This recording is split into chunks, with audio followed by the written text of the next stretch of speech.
আসসালামু আলাইকুম বন্ধুরা, আজকে আমি রান্না করব মুরগির মাংস দিয়ে কাঁঠালের দানা ও রসুন একসাথে রান্না করব, সেটা তোমাদের সাথে শেয়ার করলাম। প্রথমে কড়াইতে একটু তেল দিয়ে পেঁয়াজ ও রসুন দিয়ে ভালোভাবে ভেজে নেব।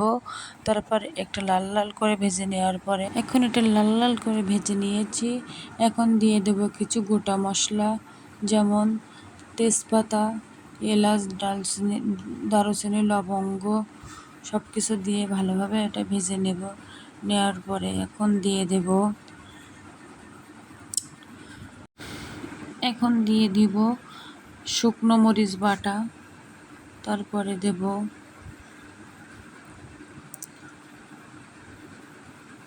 একটু হলুদ গুঁড়া, তারপরে দেব পরিমাণ মতো লবণ দিয়ে এটা ভালোভাবে কষিয়ে নেব।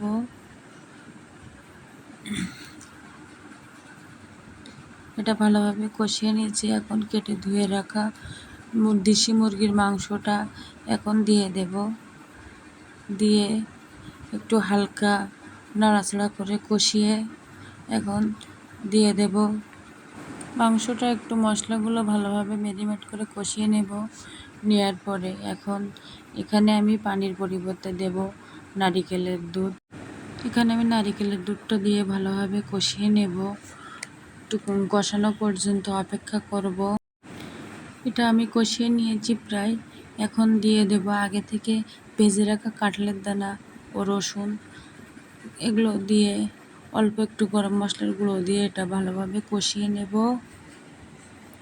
নিয়ে তারপরে দেব একটু ধনিয়ার গুঁড়া। এগুলো দিয়ে ভালোভাবে কষিয়ে নেওয়া হয়ে গেছে। দেখো প্রায় কষিয়ে নিয়েছি, ভালোভাবে ভাজা ভাজা করে কষিয়ে নিয়েছি। এখন এটাতে একটু ঝোল দিয়ে দেব, অল্প কিছু নারিকেলের দুধ ও আর একটু পানি দিয়ে ঝোলটা দিয়ে দিয়েছি। এখন ঝোলটা ফুটে ওঠার জন্য অপেক্ষা করব। আমার ঝোলটা প্রায় ফুটে উঠেছে, এটা হয়ে যাওয়ার পথে। এখন লাস্ট পর্যায়ে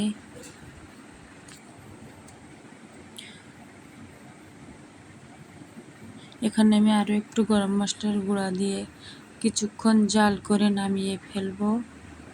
আমার রান্নাটা কেমন হয়েছে সবাই জানাবেন, কিন্তু সবাই ভালো থাকবেন। সবাইকে আল্লাহ হাফেজ।